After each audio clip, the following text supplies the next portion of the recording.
Hey, what's up, Roxstars? It's Rox coming to you today with a review for Power Book 3, Raising Kanan, Season 3, Episode 7. So let's get to it, shall we? I say I'm gonna take some time off, y'all. All the cashiers, they was like, somebody stole her truck. It's like you can hear it all throughout the store. This Rox coming to you today with a review for Love and Marriage Detroit, Love and Marriage Huntsville, Power Book 4, Real Housewives of Atlanta. Let's get to it, shall we?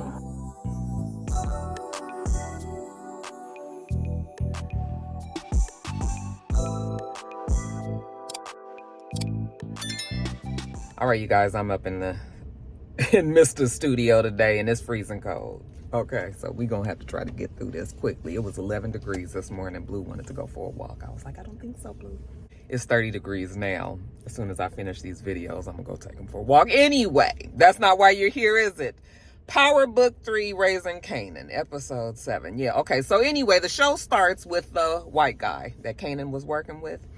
He's in his apartment, which is so unrealistic. I mean, I don't know any man that would be staying in the apartment where he's staying, with it being such a hostile environment. Even if he is working with Kanan, like, he could live somewhere else, especially with him losing his business, you know. But anyway, he's in there, you know, oblivious to the fact that Ronnie and his boys is out there about to come in there and give him the business, okay? And they bust in, and, you know, he's all, what, you know. Is. I was just like, oh, Ronnie. I guess Ronnie is now inserting himself in the Kanan business. Well, they're partners now. Anyway, they take him to Kanan, and he was like, Kanan, let him know that I'm not going to do anything. And it kind of sounds like Mel Gibson's brother on The Power. But anyway.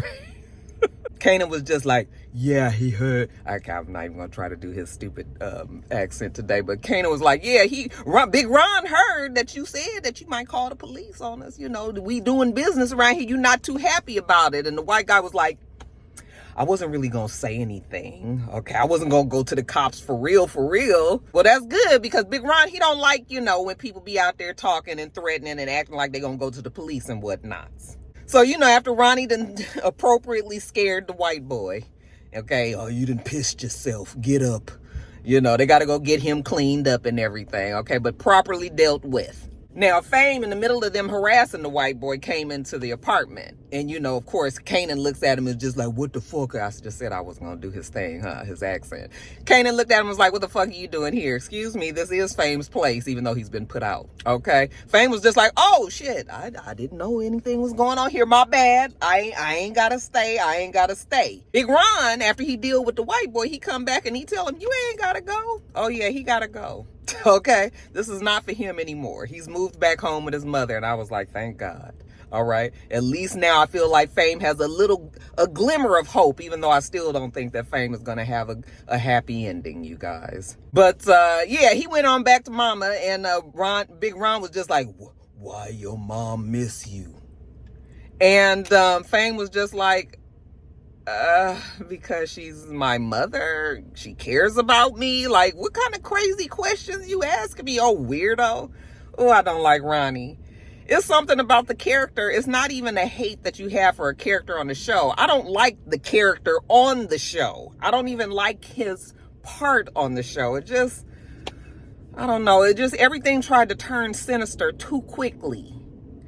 And I just really hope that this is not Power jumping the shark, because, you know, they are good at it, but it normally doesn't happen this early. I don't know, I'm still trying to get on this Ronnie train, you guys, but I'm not really feeling it. I'm not. They scare Fame too, you know, when Fame was like, you ain't got to worry about me. I'm not going to say nothing in Big Ron. Do I look like I'm worried? Okay. Nigga, you thinking I'm shook? I'm going to show you shook. Fame was like, no, you ain't got to show me shook. All right, I'm leaving. I'm not saying nothing. It's all good. And I hated the fact that Kanan just sat there and watched his boy get done like that. That's the thing is, like, everything flipped too quickly for me. I mean, we saw that Kanan was trying to get there, but yeah, this whole situation has just rubbed me the wrong way. So Fame got his stuff. he go back home to the mom, you know, and the mom is actually feeling pretty guilty. I said, well, she shouldn't feel guilty because Fame was tripping. Like he said, I was acting a clown. Okay, but I got out of here and I saw that life was really for real lifing out there. Made some mistakes. Okay, I done really did some things out there. Saw some stuff I didn't need to see, you know.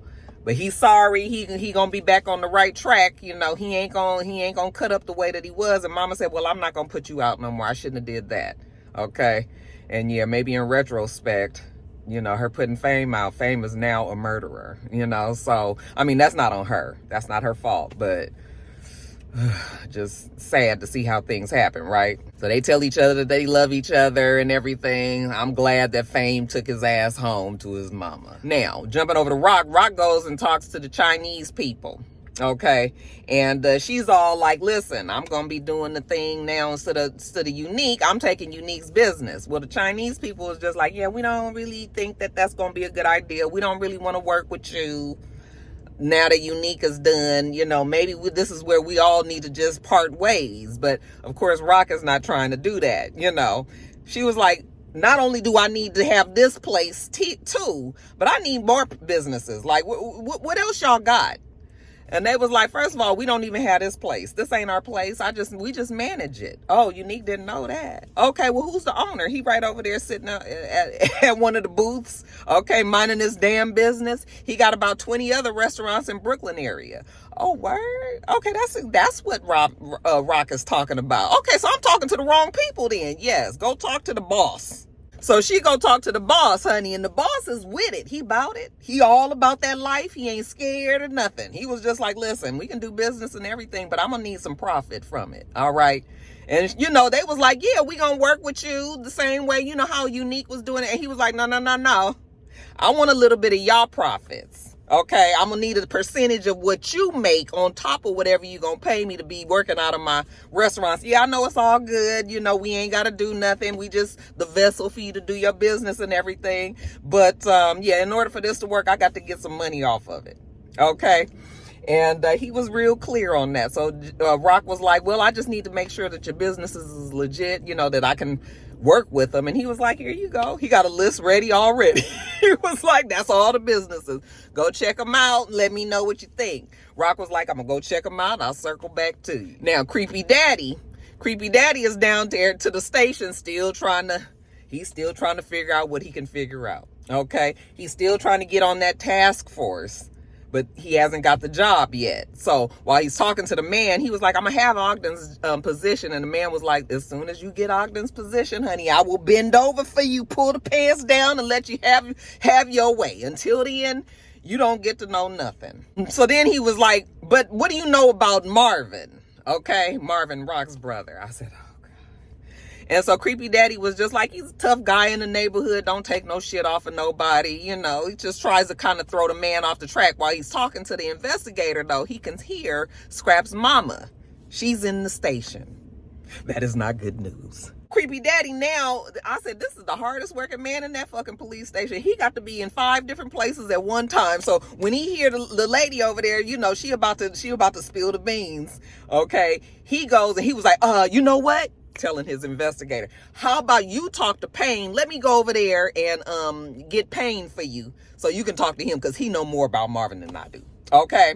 So he rushes in there, and right when Payne about to sit down with Scrap Mama, he was like, Payne, go on in there with the investigator, okay? And they want to talk to you, and you owe me one, okay? As if he doing Payne a favor. And Payne was just like, oh, you know what? Thank you, okay? So she sits down with now Creepy Daddy, and she's looking at him. Okay, don't she look like Leslie, the comedian Big Les? What's her name, Leslie? I can't think of her name. Y'all know who I'm talking about. Anyway, he's sitting across looking at her, and she looking at him, and she was just like, I don't want to talk to you. Okay, I know Payne. And he was like, well, now you get to know Creepy Daddy. Okay, so now what can I do you for? Why you here? And she was just like, listen, somebody killed my boy. Okay, Scrappy. That's my boy. He dead. Okay, Lou came on over to my house drunk as a skunk the other night, and he told me what happened. Okay, now I don't know if the lady is just not trying to say that Lou did it, because I thought that Lou said that he did it, but maybe he didn't, or maybe I missed something, because she was kind of vague on who was the person that actually killed Scrappy, or Scrap, okay? Or I guess it is Scrappy, right? So anyway, Creepy Daddy was just like, so who told you all of this? And first she not gonna say, but then she was like, Lou Thomas. And he was like, nah, Lou Thomas. Okay, yeah, he came and told me right out of his own mouth. So now mama wants some shit being done about it. And so now Creepy Daddy was just like, you know what? Let me just do some asking around, looking around, checking into it and everything. In the meantime, don't say nothing to nobody. And I mean, don't even say nothing to the police, because, you know, people get the word that you snitching, you know, snitches get stitches, okay? And she was just like, all right, don't worry about it. She ain't gonna say nothing. And that damn Lou over there, he's still going through it. I was like, Lou is gonna have to put that bottle down, because Lou's judgment is so completely off, okay? I mean, poor Lou. But we gonna get to Lou later. So Creepy Daddy goes and tells Rock, your stupid ass, drunk ass brother went to Scrap's mom's house and told her everything. Okay? Like, what the fuck, Rock? Is there anything that you don't fuck up? And Rock was just like, how's that my fault? Like, I didn't go over there and tell that lady nothing. That was Lou. That's on Lou. Okay? He was like, it's your operation. That shit fall on you. All right, what you gonna do about Lou out there? He done told the lady everything. And you know, Rock, she always got to figure out a way to get back at Creepy Daddy. She was just like, oh, whatever, nigga. You just worried about this shit blowing back on you. That's the only reason why you worried about it. Well, it don't matter who it's going to blow back on. If we all go down, then we all going to be in trouble. So you need to fix it. You need to get with Lou. You need to tell Lou that he got to fix it. I was like, the only way that Lou really can fix it is Scrap Mama got to die. Okay? And if Lou got to fix it, honey, that's going to put Brother Man over the edge. But, I mean, this is Lou's problem, so yeah. So anyway, she was just like, so what's going on with that investigation down there? Okay, aren't you supposed to be making yourself useful by sticking around? And he was just like, so far the task force don't have anything, all right? And I'm working my ass off to make sure that it stays that way. Can you do the same, please? I was like, that Rock. Child, your break took too long, honey. Just them few weeks that you was off. Look at how everything then fell apart. Now, jumping over to Marvin, we see Marvin, he over at his homeboy's house. You know, the one that he's a sponsor. They sponsoring each other, basically. And, but it looked like Marvin is doing all the damn sponsoring. Anyway, he goes to the house and he sees the man's two daughters in the back seat of the car. They're in the driveway. It's freezing cold outside. He was like, what are you guys doing in the car? They was like, Daddy said to stay in the car till he came back. And he was like, well, how long y'all been out here? And they was like, oh, you know, they don't know. I was like, that man probably didn't have them kids. He was like, you gonna freeze to fucking death. Come on, let's get out this car. Okay, thank you, Uncle Marvin. All right. It's a very strange day when Uncle Marvin is the only person on the show that got any damn sense. I was like, who knew? So Marvin take him to the house, and you know, he's his friend. Is his name Joe? I think it's Joe. He's like, what the fuck, Joe? You know, your daughter's in the car. Like, where they mama at? Why you got these girls out there? He was like, I'm sorry, Marvin. I can't do this no more. I'm tired. I don't know what I'm doing. You know, I don't know where they mama at. They mama, you know, she the one got me hooked on this shit. Okay, so she can be around the corner, out down the street, you know, out the state, out the country. He don't know where that lady is. In the meantime, he's trying to raise these two girls, and he's an addict. Okay, and Marvin was just like, you ain't got to do it by yourself. I'm here to help. All right, but yeah, that ain't the way to go. So Marvin is disgusted, but Marvin kind of understands too. But Marvin don't have the same kind of addiction problems that Marvin just has anger issues. This man has drug or alcohol or a mixture of both problems. Okay. So, you know, so man is just like, I don't have nothing. My family don't trust me. I've stolen from them. You know, it's just everybody is just down on Joe. And Marvin was just like, well, I will help. I'll be here. You know, but you got to do your part too. Okay, Marvin ain't just sitting up there being, you know, Uncle Marvin, and you over here just high as a fucking kite all the damn time. So when Marvin leaves from there, you know, he meets with Rock, and Rock tells him about Lou. She was like, what the fuck, Marvin? If Creepy Daddy wasn't there, Like, I don't even know how this all would have turned out. Lou better fix this shit. And Rock mean it. And Marvin was just like, I'm on it. Don't worry about it. This is actually when they go and talk to the Asian people. Rock had talked to the Asian lady earlier. Or no, maybe this is the time when she actually talked to the Asian people, and you know, get the whole thing set up, and the man tell them that they need to go and you know, check out the other places. So while Rock goes and checks out all the places, she checks them all out overnight, looking at the operation, you know, putting it in her head the way that she gonna do everything. I said, what happened to the projects? Did they just close that thing completely down? Okay. But anyway, Rock still got a new thing going on. So she was out all night trying to figure it out. In the meantime, Marvin goes and deals with Lou. Okay, Lou drunk as a skunk. Nigga, you done did it this time. Okay, you fucking messed everything up. Lou was like, what are you talking about? I ain't did nothing. He was like, nigga, yes, you did. Obviously, you don't remember, but when you was in your drunken stupor, okay, you went to Scrap's house, told his mama everything. All right, and what else happened? Scrap's mama went to the police and told them everything. Lou was just like, fuck you, I ain't did nothing. I ain't did that. If that happened, why I'm not down there at the station right now? Okay, why they didn't arrest me? And Marvin was like, because creepy daddy was down there. That's the only reason why.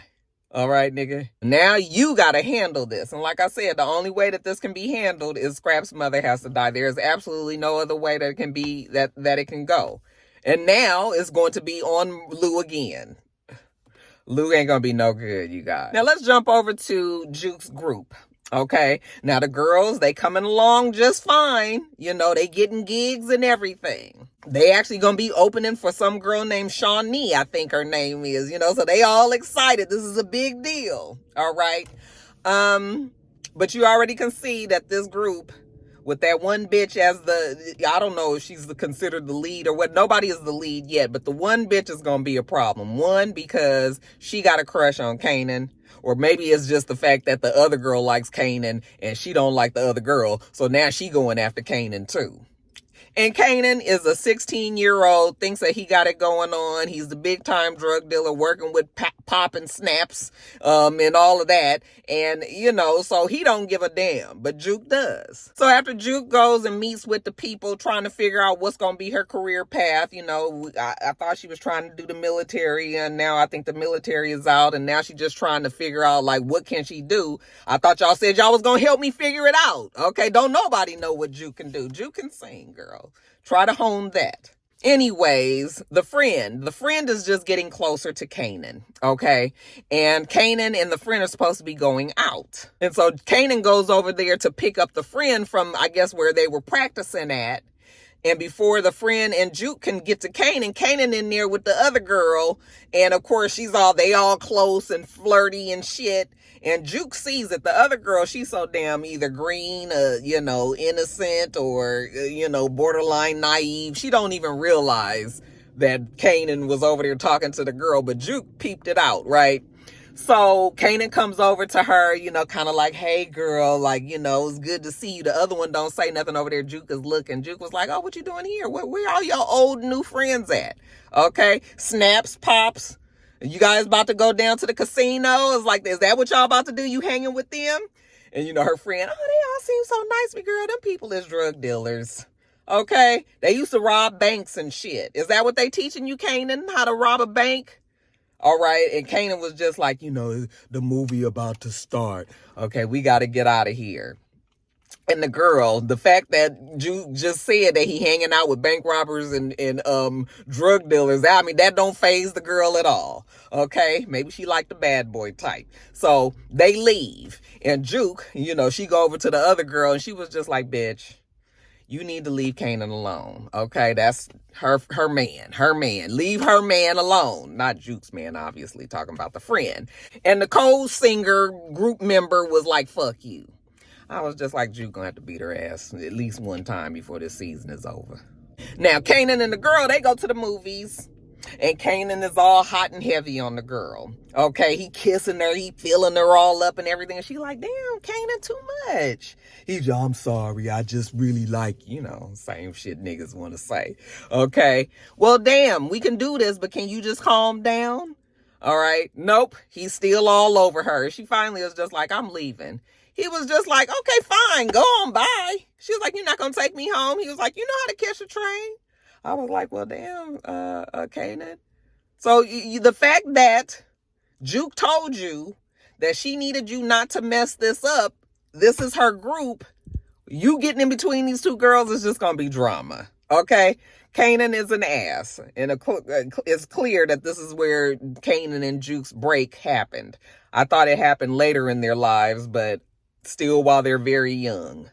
It's a damn shame. So next day, Juke is so fucking irritated. She goes to Kanan's house. All right? And you can't just walk in Kanan's no more. All right, they got security and shit out there and everything. She can barely get through. These niggas giving her a hard time. Nigga, fuck you. Move out the way. Okay, I'm here to see my damn cousin. Big Ron come open the door. That Kanan's cousin. Okay, let her in. And so she comes in and Kanan all sitting all back like he the king of the throne or some shit, you know. And she was just like, you know, Aisha told me about the movies. And he was just like, and? I was just like, boy. She was just like, boy, don't be crazy fucking with me, okay?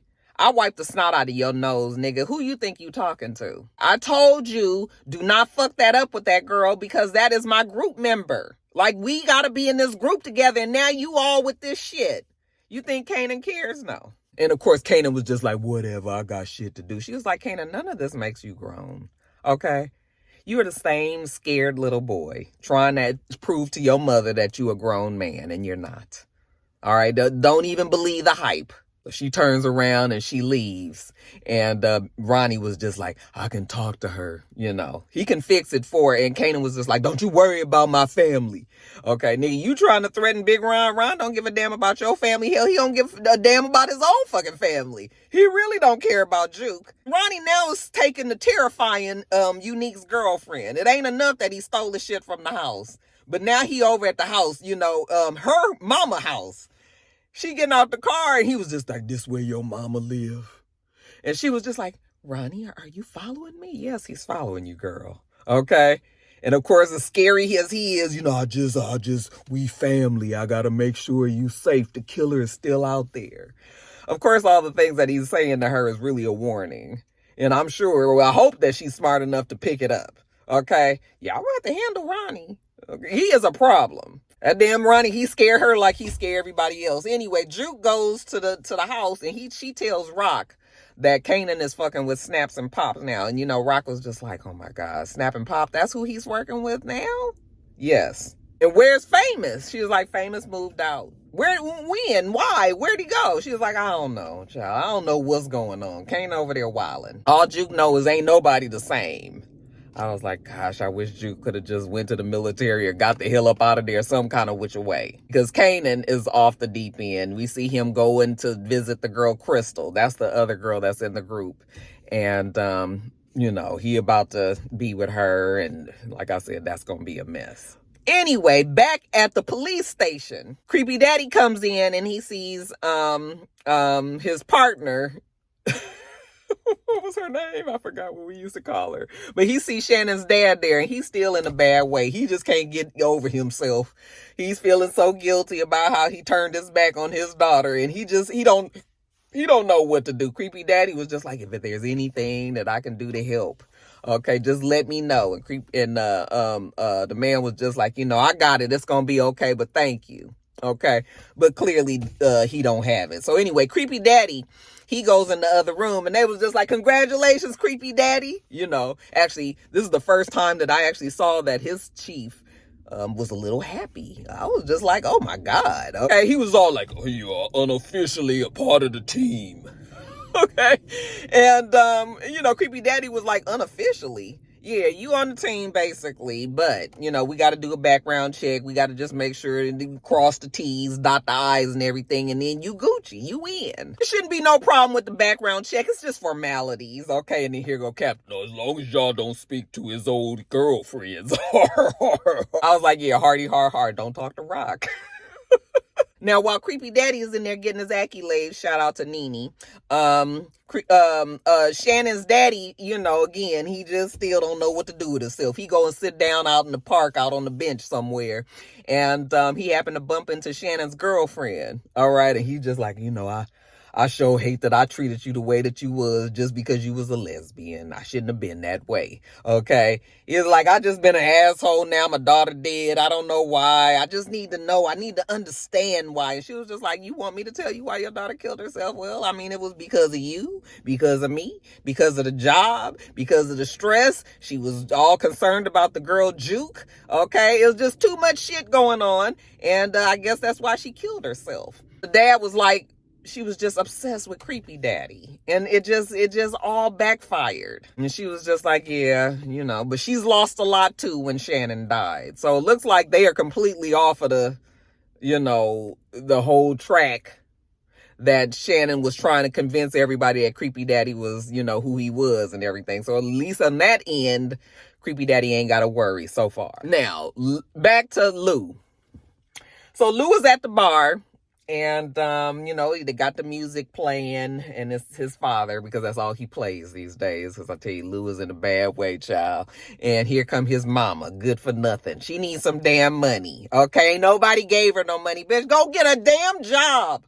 Why are you up here worrying? You know, Rock ain't got no money. You know, can I have some of yours? Okay? And he give her a little money, and she was just like, you know, this place is where your dad, he used to hang out here, and places like this is what did him in. And he was just like, I keep telling you, this is not what killed my father. Okay? Well, what killed your father? I mean, I think we have an idea that it might be your mama. It just stressed the nigga to death. But how did it happen? Because he always says that, but he don't tell us what really happened. I'm sure we'll hear about that soon enough, too. But anyway, take care of yourself, Lou. All right. And his co-partner, the owner of the bar, you know, she was like, oh, your mom, I remember her. She's still the same way. And Lou was just like, yeah.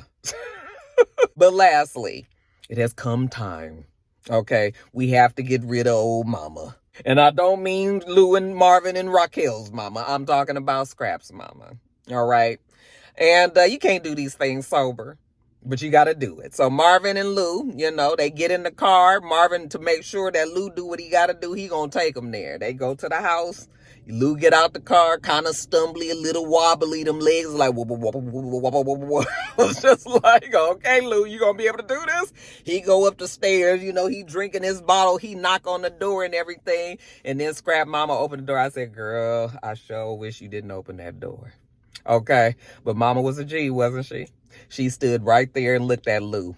And Lou was just like, I'm sorry. He had the gun on her, and he was just like, I'm sorry, but I fucked up. And she just looked at him. She didn't beg for her life. She didn't plead, nothing. She just looked like, you really are going to kill me, huh? Okay, I guess this is it. And he shoots and kills her.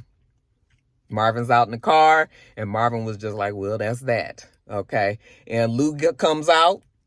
And he don't even get in the car with Marvin. He just walks on home. And I was just like, if Lou was already fucked up from killing Scrap and D-Mac or D-Smoke or whatever his name was. D-Smoke is the rapper. But if he feel like that from killing this mother situation, like I said, Lou, we done lost Lou, y'all. We've lost him. I don't know what Lou about to do, but Lou is forever changed. All right, you guys, so that's it. Y'all let me know what y'all thought about the episode, okay? Make sure that you thumbs up the video, comment, subscribe to the channel if you haven't already. I'm Roxanne. The channel is itsrox. Everything else I do will be in the bottom bar. All right. So I hope that you have a wonderful, wonderful rest of your day, and I plan on doing the same. Until next time, Roxstars, goodbye.